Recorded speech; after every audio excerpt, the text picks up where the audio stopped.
These were particularly popular among blacks and immigrants. A fraternal society was a group of working-class people who formed an association and paid monthly fees into the association's fund.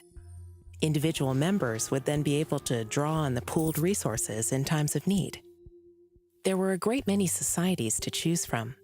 Their most commonly offered services were life insurance, disability insurance, and lodge practice. Lodge practice meant that the lodge would retain a doctor to provide medical care to its members. Members would pay a yearly fee and then call on the doctor's services as needed.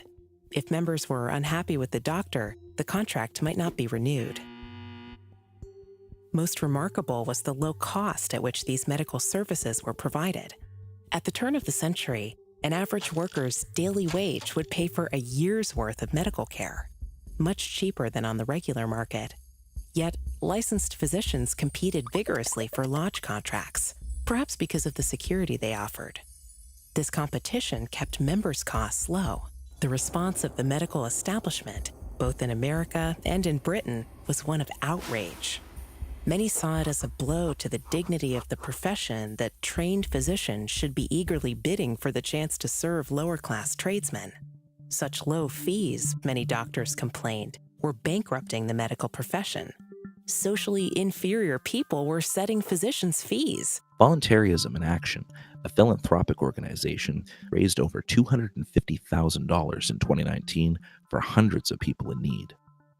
Food Not Bombs is a decentralized nonprofit organization that feeds the homeless. Food Not Bombs continues to expand their local outreach and service. Don't Comply is an open carry organization based in Texas. For 9 years, they've hosted the annual Feed the Need drive, where they issue food and blankets to the homeless. Based in Philadelphia, Black Guns Matter is a grassroots gun organization that teaches nonviolent conflict resolution and firearms safety. I started Black Guns Matter because we saw a need that there was a serious deficiency in Second Amendment information, firearm safety training and education, and just a general, understanding that we run this, that we the people, especially in urban demographics. So I wanted Black Guns Matter to reflect that, to give people an understanding of that. And then it kept snowballing, and we've gotten larger and larger, and more people are down with us. The leaders, whether they law enforcement, and when I say leader, I mean a woman or man that is doing positive things for and with and in the community.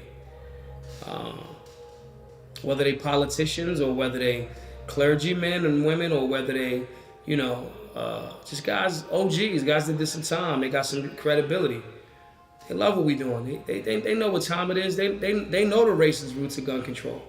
As the state expands, it's easy to forget that everything the state does coercively was once done voluntarily for ourselves and each other.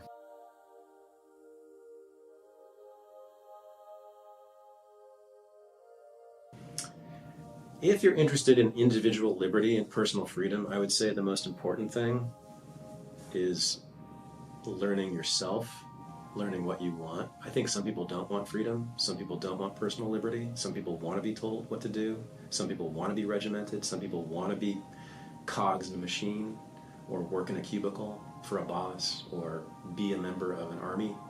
And there's nothing we can do about that. That's just their values, right? So you have to decide what your values are.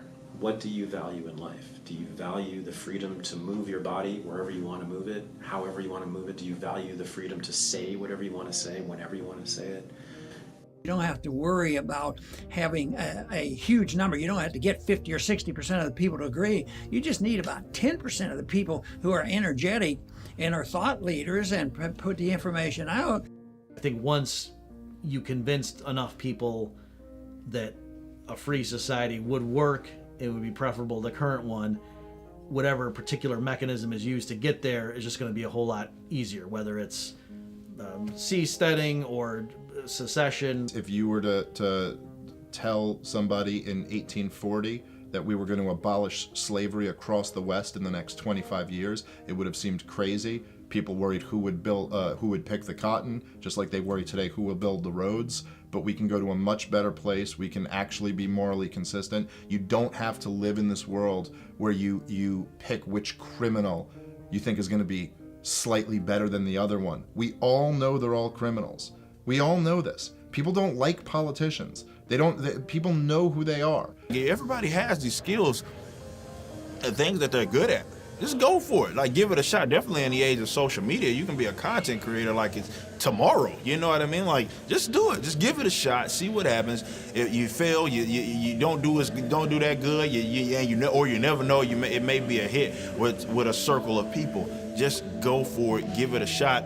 At this part, I'm still young. I'm only 28. But in the same respects, if I'm like, hey man, this is something I feel like I can do, I'm just gonna go do it. And if it doesn't work out, it just doesn't work out. But that can apply to each and every single individual.